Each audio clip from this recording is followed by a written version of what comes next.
আমার নাম জামশেদ মজুমদার। আমি বড় হয়েছি সৌদি আরবে। আমি মানুষগুলোকে সাক্ষী রেখে আমি একমত, ধর্ম যার যার, উৎসব সবার আমি একমত। কিভাবে? যদি উৎসবটা হয় উৎসবটা যদি ধর্মকেন্দ্রিক না হয়।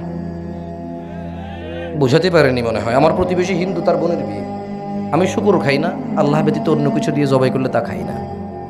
সে আমাকে বললো, জামশেদ তুই আসিস। আমি স্কিপ করতে পারছি না, অবশ্য তো আমার সম্পর্ক রাখা লাগতেছে। কেন?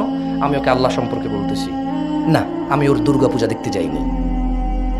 মানে এটা একটা আল্লাহ, এই যেটা মাটি এটা আল্লাহ, এটা সন্তান দেয়, রিজিক দেয়, এটা এভাবে আমি ওটা দেখতে যাইনি। আমার রবের সাথে শিরিক হচ্ছে, ওটা আমি আনন্দ খাই। আমি ছাগলের গোস্ত খেতে যাইনি।